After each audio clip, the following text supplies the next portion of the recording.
value from the stream and assigns that to the name and executes the body of the loop again. That's the fundamental style of iterating in Python, is to write a for loop that iterates over the values you want. So for example, if we iterate over a list, the list will give you their elements. So if we say for v in 1, 2, 3, 4, and we print v, we'll get a 1, and a 2, and a 3, and a 4. And the list of loop ends when the list ends. If we use a string as an iterable, it turns out that iterating a string gives you one-character strings for each character in the string. So first it will give you an H, and then it will give you an E, and then it will give you an L, and an L, and an O. By the way, if you want to follow along, all the slides and text are up at bit.ly/pyiter.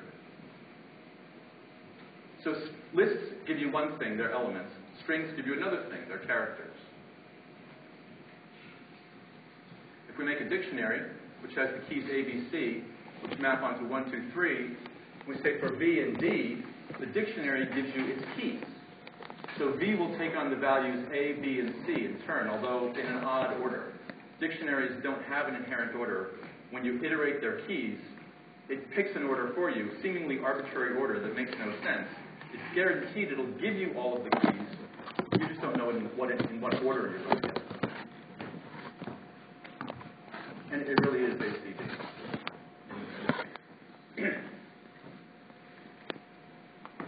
Files are interesting. If you open a file and you iterate the file will give you lines of text. So if you open a file like Gettysburg.txt and say for line in F, you'll get 407 years ago on the first loop, our fathers brought forth on this continent on the second, and so on, which is a very convenient structure. Often when you process a file, what you want to do is consider each line in turn. And so an open file is an iterable, which will give you each line in turn. Yes? Will they open it up and put the file in memory, or will it do like a read line in each line? Well, so that's a very interesting. So the question is, will it put the whole file in memory, or will it do a read line for each line? One of the key ideas of the iterable model in Python is that so little is promised to you that the implementation of the iterable can do what it likes. So for instance here, all we can do on F is say, give me the next one. We don't get to ask how many are there. We don't get to ask, is there a next one? We don't get to ask, what was the last one? We don't get to say, what will be the next one? All we can do is say, give me the next one. And maybe there won't be one. And so the file has a great deal of flexibility in implementing its iteration. In this case, I'm sure the entire file is not read into memory. You can iterate like this on a multi-gigabyte file with very little memory, and you'll be fine.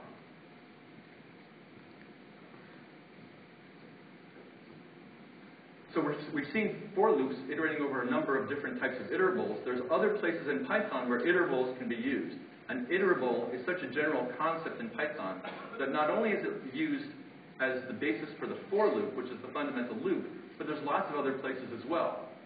For instance, the list function, which you can use to make a copy of a list, it turns out the argument to that is any iterable at all. And what list does is it pulls all the values out of that stream and makes a list of them. So in fact, you can say list of dictionary, or list of string, or list of file, or anything that is an iterable, and get a list of all the values in the iterable by using the list function. This is a list comprehension, which we're not able to get into here, but it's a very compact form of writing a list in terms of a computation based on another iterable. So for instance, this is a way of saying if you have an iterable that's producing values x, you can make a list of all of the values of f of x simply by writing it out like that in one concise statement. And any iterable suffices there. Sum is a function which will take an iterable producing numbers and give you the total of all the numbers. And again, any iterable is fine. If you have a dictionary that has keys which are all numbers, you can get the sum of all the keys in a dictionary simply by saying sum of my dictionary. And it will iterate the dictionary, which will provide the numbers, and sum will sum them all up and give you the total. And lastly, min gets the minimum of an iterable. Here in this case, the iterable has to be producing a stream of values which can be compared. Numbers can be compared, strings can be compared, and min will simply compare them all and find the smallest one and give it to you. And it doesn't care what kind of iterable it is, it doesn't care what kind of values the iterable produces, as long as the values can be compared. So this is just a little bit of a look at the way that Python uses iterables in very general purpose ways.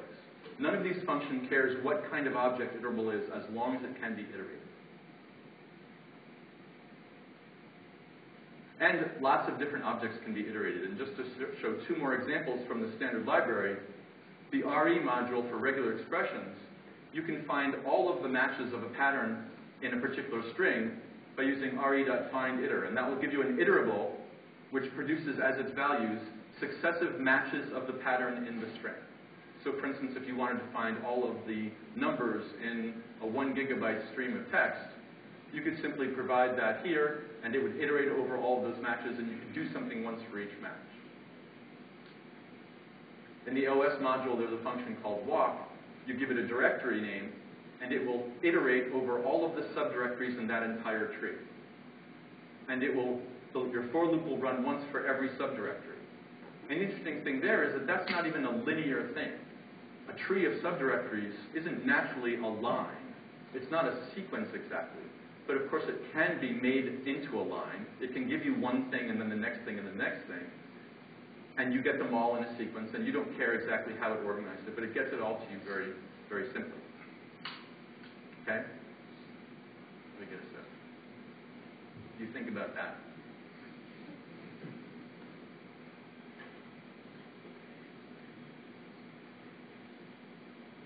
One small point about for loops, in any loop in Python actually, there are two different ways that we can affect the flow of a loop. Left to its own devices, the loop will pull all the values out of the iterable, and it will run the body of the loop once for every value. But you can affect that. For instance, if you decide you want to end the loop early, the break statement will end the loop and take you to the statement after the loop, and forget about all the things that it didn't pull out of the iterable. And the typical way to do that here is that you may be searching for something. So this may be the last interesting X in the sequence, and who knows why that is, what you're looking for, how you know you found it. But once you've found it, you can break out of the loop and stop looking. So you can have an iterable which potentially is going to provide you 1 billion values. And you search for the first 1,000 of them, and you find what you want, and you break out of the for loop, and the for loop will end without even considering the rest of the billion. Similarly, the continue statement is a way to skip the current value and go on to the next value. So for instance, you may be looking at x's and decide this is an uninteresting x, so let's just continue. It'll jump back up to here and get the next x out of my things, and only when you don't hit the continue does it go down to do something.x. So break and continue are ways of aborting the loop early or skipping a particular value and continue on to the next value. Okay? Any questions? Am I going too fast? No? Yes? No? I don't know. Okay. Now, I said that a for loop assigns to the name. The for loop really acts like an assignment statement. When we say for v in 1, 2, 3, what's really happening is v equals 1, print v. V equals 2, print v. V equals 3, print v. And it's not just, it's kind of like v is assigned the number. It's really like v is assigned the number. And all of the same semantics that apply to regular Python assignment statements apply in the case of a for loop. Did you raise your hand? Now the thing to remember about Python is it has this very cool feature where you can assign more than one value to more than one name. So for instance here, we can say a comma b equals 1 comma 2. And once we've done that, a is equal to 1 and b is equal to 2. We've used one assignment statement to take two values on the right-hand side and assign them to two names on the left-hand side. And if we put that together with the fact that the for loop really is an assignment, then we can write for loops that work on sequences of pairs and assign those pairs in the for loop to more than one name. So for instance, if we have a list here called myPairs, which has 1 comma 2 and 3 comma 4 and 5 comma 6, when we say for a comma b in myPairs, what that really is like is a comma b equals 1 comma 2, and then do the body. And then a comma b equals 3 comma 4, and then do the body. And then ab is 5, 6, and do the body. And so what we'll actually see when we print this is 1 plus 2 equals 3, because we're printing this formatted string here. The loop executes 3 times. You'll see there's 6 numbers here, but they're paired into actually 3 values. There's 3 pairs of numbers. So the loop will execute 3 times, and each time, each pair will be assigned to the pair of names. If you put just a there, which defines as number 1 Yeah, so these pairs are actually tuples, tuples, depending. You could say for A in my pairs, and A would be equal to the tuple 1, 2, just like with an assignment statement. The power of that kind of multiple named for loop is evident when you start using things like this enumerate function. So not only can we use simple data structures like lists and strings and open files as the iterable in our for loop, but we can call a function which will produce a stream of values for us. In this case, the enumerate function is very interesting. It takes an iterable and produces yet another iterable. It takes values out of the iterable it was given, it pairs them up with numbers, and then produces a stream of those numbers. And it's a way of numbering values in a string. The first value out of names is Anne, and it gets paired with a 0. The second name is Betty, and it gets paired with a 1. The third name is Carla, it gets paired with a 2. So enumerate is taking values from a stream and producing a stream of numbered values. Sometimes you talk to programmers used to other languages, and they'll understand the for v in my list thing, and then they'll say, but no, I actually also need to know the index, so I really do have to go back and talk about integers. And then you can say, no, you really don't have to go talk about integers. You can still talk about the things you really want to talk about by using enumerate. And here what we've done, just as you asked about, is we've used enumerate to produce a sequence of pairs and assigned it to one thing, pair. But here, we've unpacked that pair immediately into the values variables num and name. So what we get when we do this loop is name takes on the values from names. It's almost like saying for name and names. But by putting num alongside it and enumerate, we actually get the number too. So num is 0, 1, and 2, and name is Anne and Betty and Carla. Which is a very convenient way of getting at the index of the thing you're talking about, still without having to index into a list. For instance, very handy thing is to enumerate over an open file, which is a way of getting the lines out of the file and also knowing what line number it was. Okay, that was satisfying. Two guys in the front here just went like this. That was good. What else to say about enumerate? Okay. Similarly, there's a built-in function called zip. Zip takes a pair of sequences and turns it into a sequence of pairs. So for instance, if we have a names list, Anne, Betty, Carla, and an ages list, 27, 31, 24, zip of names and ages will now produce pairs, Anne 27, Betty 31, Carla 24, and we can unpack them into name and age and work on two lists in parallel. So this is another time when people will say, well, I really need the indexes because what I have to do is get values out of two lists at once, and I can't iterate over two lists at once. And you say, that's right, but you can make a sequence of the pairs you want out of those two lists. John? Is there a cost to producing the list of pairs? And there is a cost. So you could actually get the range of indices and then go to the separately and not incur the cost. You could, but the cost is very small. So one thing I haven't mentioned here is that some of these iterators are lazy in that they don't actually compute the value until you actually ask for the value. And some of these iterators are eager, meaning that they'll produce all the values up front before they even produce the first one. So for example, the zip function actually produces a list of all of the pairs it's going to produce for you, even if the two iterators you gave it were actually lazy, like an open file. An open file is lazy in that the line hasn't actually been read into memory until a little bit before you're going to need it. And lazy iterators, by the way, are one way that you can get infinite streams of values, whereas you can't have an infinite list. But you shouldn't go... Right. One of the big differences between Python 2 and Python 3 is that in Python 3, they realized all the places that they had made the dumb mistake of using eager iterators when they could have used lazy iterators. So for instance, there actually is an izip in another module in Python 2 that is a lazy zip. But the name zip in Python 3 is actually lazy because that's the way it should have always been. So, Steve? I was going to say izip. Steve was going to say izip. Good. Steve is 5 minutes from the future. Any other questions about zip? They don't have to be the same, but zip will end when the first one ends. So zip will give you a list that's as short as the shortest list. Yes? Does it take only 2 arguments? Zip can take any number of arguments. So you can have 4 lists and it'll make a sequence of 4 tuples for you. What if the lists have different links?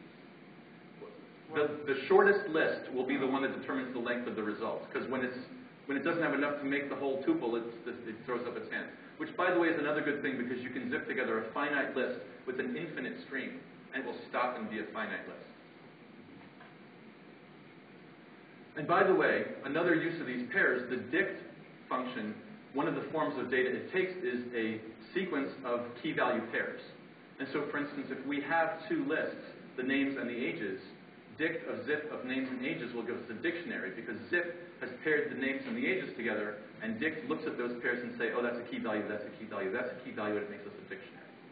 Which, again, is just a very nice, terse, concise way to say exactly what you want, and a way that Python gives you data structures that work very nicely together to build the data structures that you need. All right, this is a complex topic, but it's what I really wanted to talk about, so I'm going to go through it really fast before I have to go into question and answer time and give some time to Anna and David. Generators are a way that you can make your own iterable by writing a function that produces values. And it's a very powerful way to modularize and abstract your iteration, and it can give you some very interesting changes to your code that let you really talk about what you want to talk about rather than iterating over something else that just happens to be kind of like what you want to. Generators look like functions, except they have inside them a statement called yield. And what happens when you call a generator is it actually creates an iterator. And when the iterator is asked for values, it runs the code inside the function, and every time it finds a yield statement, it produces another value. So for instance, here's a generator called hello world, which simply yields hello, and then it yields world. And if we loop over it, we'll see that x takes on the values hello and world. It's very simple. Kind of stupid. Why would you do this? Usually the yield statements will be inside a loop, as we'll see.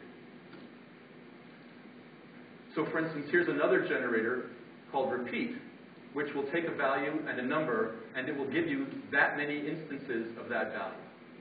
And it does it simply by saying, while num, which is a shorthand in Python for while num is not 0, yield the value, and then decrement num. So for instance, if we call it repeat with a value of cat and a number of 3, it will produce cat, cat, cat.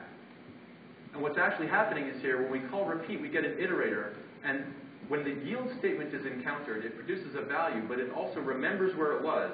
So the next time the iterator is asked for a value, execution continues not from the top of the function again, but from where the yield statement was.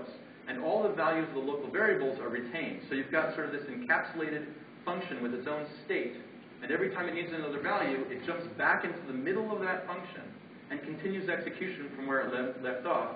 And when it finds a yield, it gives you a value. And when it finally runs off the end of this function and returns, then the sequence is ends. Just an example of why this is a good thing. This is a loop over lines in a file. And this is a common paradigm. You've got a text file, and you want to do something with all the interesting lines in the file. And the uninteresting lines are the ones that either start with a hash mark, meaning it's a comment, or they're completely blank. There's nothing to do for those.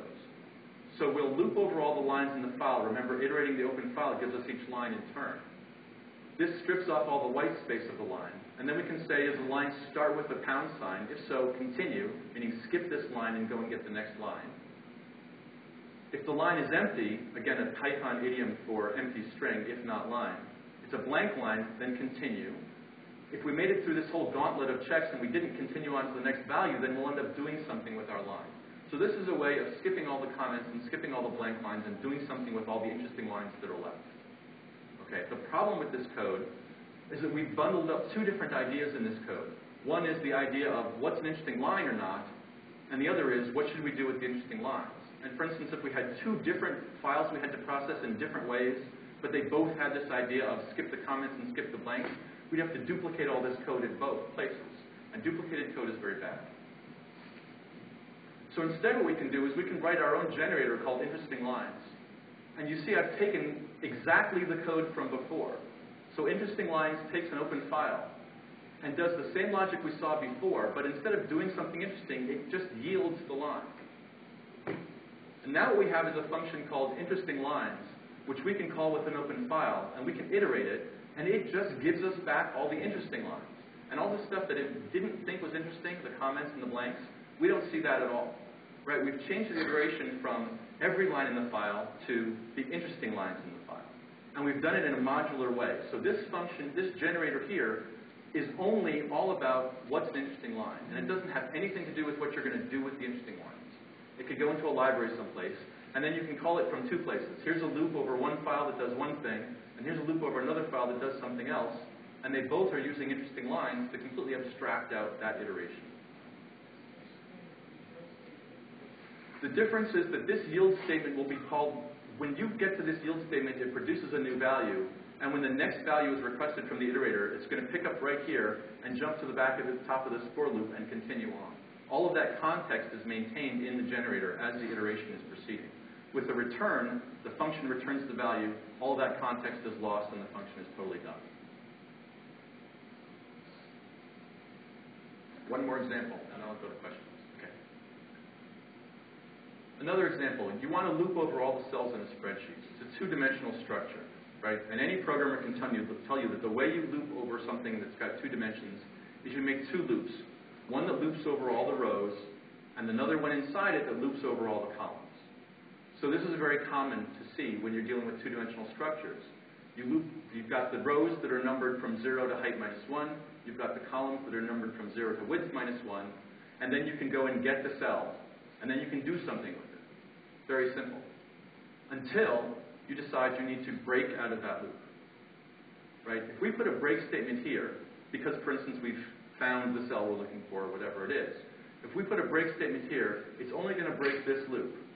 And it'll continue on with the next row. So all we have is a way of breaking the column check and then going on down to the next row, which isn't what we meant at all. We want to stop the whole two-dimensional search.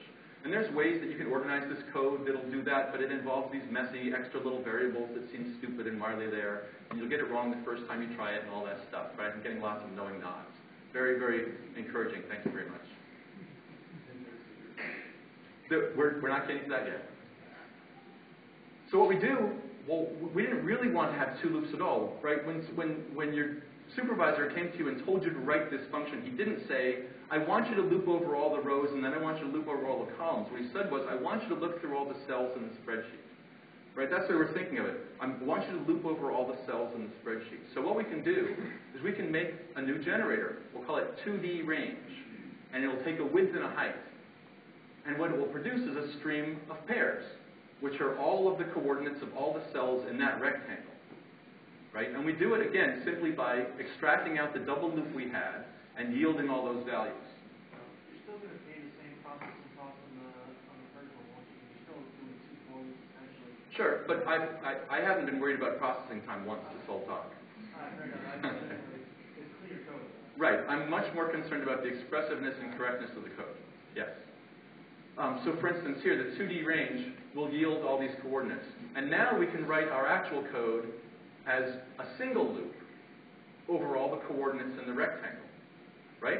So now we get for column and row in 2D range, and we can get the cell just like we wanted, and we can do something with it. And when we decide we're done, we can just break, and we just got one loop to break out of, and it works fine. Right? So we've gotten two good things out of this at once. We've abstracted out the type of iteration we need, this 2D iteration, and I guarantee you, if you ever write code that deals with 2D structures, you're going to have doubly nested loops all over your code. There'll be plenty of opportunities for abstracting that into something else. And we've gotten a chance to be much more expressive. When we get into the center of our loop, we don't have to think about the fact that we've got two loops out there. And if it was a real spreadsheet, it would actually have 3 loops. And who knows, there probably is actually a list of spreadsheets we're checking, which is 4 loops, and so on and so forth. So by doing this type of abstracting of the iteration in a generator, we're able to separate our concerns and get much more expressive code.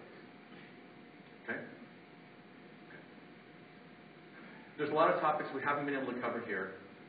Jonathan is eager to talk to you about iter tools afterwards. The interesting thing, you can define your own object, and you can say how it iterates, how it becomes an iterable when someone tries to iterate it, which gives you even more power for deciding how you can iterate on things. For instance, if that spreadsheet example, if you had written that spreadsheet class yourself, you could define what it means to simply say for cell in spreadsheet. And then inside the spreadsheet, it would do the 2D whatever, right? And you could even hide the fact that there are 2 row and column coordinates in your cells and simply say, I don't care how you organize the spreadsheet, I just want all the cells. And the spreadsheet will give you cells. So there's a lot of power here. To sum up all the slides, it's not often you get to make a code joke in the title of a slide. So iteration is really fundamental to programming, right? You can't get away from dealing with sequences of values. Python gives you a really nice model for dealing with that by having the concept of an iterable, which can be produced in many different ways and consumed in many different ways. It leads to really nice expressive code if you take advantage of it. There's lots of people writing Python where they use for I in range of something all the time. And you pretty much don't need that. If you find yourself doing that, there's probably a better way. And modularize your iterations as much as you can. Any questions? That's the last slide. I don't have a question slide. Chuck. So where you had the generator with the 2 functions calling it. Yes. If those were calling each other, if you get a call in from 2 different places in the same iterator, does it keep track of that separately as well, or does it? Yeah. So the question is, if you have 2 function calls to a generator, you'll end up with these 2 iterables. And how do they relate to each other? And the answer is that they don't. They're running the same code, but they have their own state. So when you call a generator function, it produces an iterable for you, and that iterable understands the state of that code. And then if you call it again, you get another copy of state, which is separate. And so you can create a number of these generators all at once, and then iterate over them in interesting ways and do all sorts of interleaving or whatever, and they're completely separate. Yeah. You're going to have to tell me when to be done. In an earlier slide, you used the square bracket for to show Mm-hmm. comprehension to make a list. Yes. If you use parentheses, it Yes. makes a lazy iterable. That's right. That's another thing on here is generator expressions. Another thing I couldn't get to. So the list comprehensions and generators got together and had a little baby called generator expressions, which looks a lot like a list comprehension but is lazy like a generator. So you get sort of the best of both worlds. And like I said, there's lots more that you can dive into here. But Can you talk about when you might not want to use a generator? So you wouldn't want to use a generator. So one problem with iterables is that, like I said, they don't promise you much. Right? So for instance, they get consumed. If I give you an iterable and you iterate over it once, there's no guarantee that you can iterate over it again. So if you write a function that expects an iterable and you write 2 for loops, for this over the thing the guy gave me and for that over the thing the thing the guy gave me might be totally consumed by the time you get a second loop. Right? If I hand you a list, then you're fine. If I hand you an open file, then you're not. And so there are times when you may need to make that iterable explicit with the list function. Take the iterable, turn it into a list, and now I can do whatever I want with it. I have my own copy. I can go back and forth. I can random access it, all those things. That's another thing. Sequences are entirely serial access. All you can do is look at the next one. You can't get the 100th without going through 99 first. So there are reasons why you might not want to have a generator. You might not want to have a lazy sequence. You might need an explicit finite sequence. Mm-hmm. Is this a question or is this a statement of something else I should have talked about? Okay. If you have an object and you make 2 iterables from that object, Yes. are they independent? That depends on how the object implemented its iterables. The question is, if you have an object with 2 iterables, are they independent? So for instance, if you make an iterable from a list and another iterable from a list, are you getting 2 readers off of the same sequence, or do you have 2 sequences? And ideally, they'd be separate, because conceptually they're separate, but you can do it the wrong way if you want your own class with your own iterable. And some objects don't make a new object, which is the iterator. They are themselves the iterator. And so you can get tangled up where you're pulling from the same thing twice. Yeah. The native primitives will be good about it. Yeah. Cliff. So I just wanted to make a comment about the efficiency question that you Okay. said about. If you're concerned about some of these techniques Ned's talking about and you're tempted to put a little micro-optimization into your loop, having been a consultant on many, many projects that did that and very concerned about performance, I guarantee you'll do it wrong. Just do it the way that makes sense and looks nice and kind of isolates iteration. And one specific example I'd like to bring up is just If you use square brackets to do the looping over the indexes, that causes Python to have to call 3 extra functions through your loop. Because in Python, you're saying, get me this item, this number. As opposed to if you just do for x in list, all of that stuff is buried in the interpreter and it's happening super fast in C. So actually, in many cases, even if it looks like you're doing something that seems slow, it's faster to just trust Python to do it right. Glyph said premature optimization is the root of all evil. We're done. Okay. Yay. Yeah.